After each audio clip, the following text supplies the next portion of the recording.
Hey there, this is Shecky, and this is my business partner Jack, and we are with High Return Real Estate.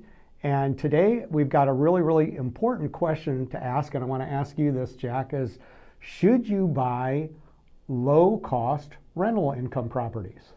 Well, Shecky, I actually, as an investor myself, this is one of the very first things that I had to look at in determining where should I put my money and getting the right value for what I was investing. So my very first rental property was actually $140,000. It was a nice little B class. It was actually my very first starter home that I purchased right out of college.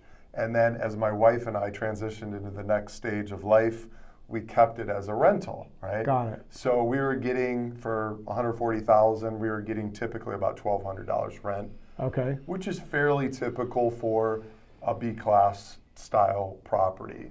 So not quite 1% rule, right? $1,400 a month would have been 1%, but slightly under. It was a positive cash flowing property. However, when I really looked at, okay, how am I going to really, get more value, I started looking more at the C class property level, where I could get, for the same spend, I could get 3 single family homes for around $1,950 rent for $140,000. So almost approaching 1.5% rule at that point. Exactly. Pretty significant difference in price to rent ratios. Well, you're looking at, $750 more per rent. And not only that, Shecky, when you have 3 doors versus 1 door, when 1 goes vacant, you still have 2 out of 3 that are performing. Right, so you're not losing all your cash flow. Yeah, and there were times throughout the 9-year hold time that I had that first B-class property that, it did go vacant for a month, 2, even one time 4 months.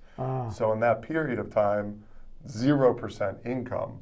Whereas with the 3 single families, there's never been a time where all 3 were vacant at the same time. Okay, got it. So let me play devil's advocate for a minute, right? So let's do it.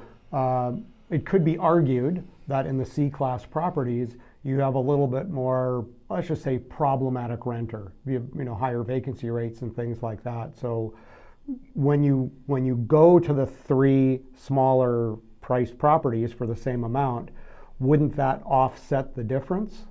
Well, slightly, but it can't make up that kind of spread. Okay. So in other words, let's say you've got $1,950 versus the rent on the 3, right? And we've got $1,200 worth of rent on the B. Right. Well, that's a significant amount of yield difference between the 2. So the vacancy rate would have to be, 30-40%, right, to be able to make up that gap. So we never saw that. I've never seen it, come close to closing that gap between the difference of the yields. Okay, great. So last question then would be, what about the difference in CapEx? So it could be argued that let's just say that you've got to repair a roof, for example, sure, on the 1 property. So CapEx is in capital expenditures, like your major items on the Correct. property. Yeah. Okay. Yeah, exactly. So as a percentage of the entire value of the property,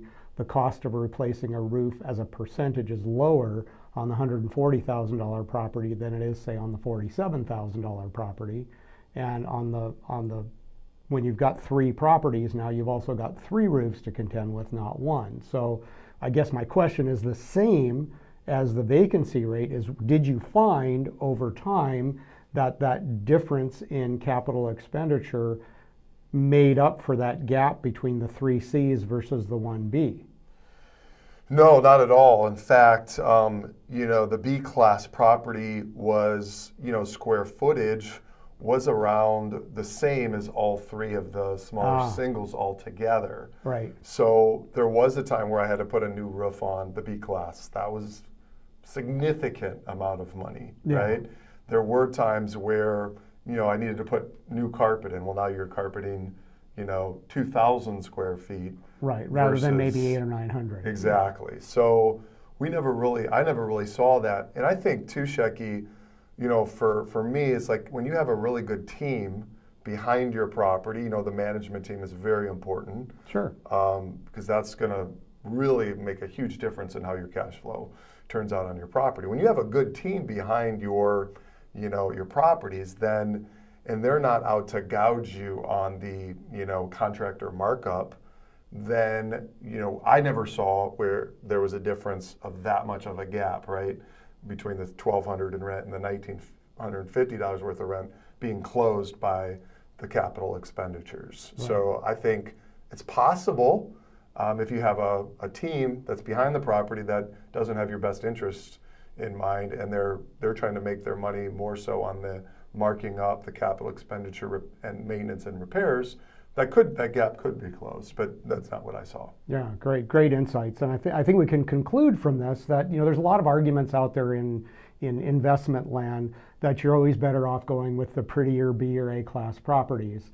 But when you look at a real world example here, yeah, we find that that's just not the case, and there are so many more advantages to staying with the lower price properties, assuming it's rehabbed and managed well. Obviously, we've got to make those assumptions, but when that's done correctly, you can really win big in comparison to going into the more expensive B and A class properties. Oh yeah, and like you said, a huge part of this is what's the quality of the property, when you are purchasing it in the low cost, right, market. And if you're getting, with the assumption, like you said, the roof has been checked out, it's going to last for, another 10 years or so, right? Yeah. All your electrical, your plumbing, it's all been either brand new or completely checked and thoroughly inspected. Well, then those capital expenditures, in all likelihood, won't be hitting you for years to come. Right. So, you're really almost like those are going to be a non-factor for quite some time, and you can enjoy that positive cash flow difference for a really long time, right? Yeah. 5-10 years, who knows? Awesome. There you have it. Thank you so much for watching. If you liked it, please subscribe to our channel or just go to our website at highreturnrealestate.com. See you later.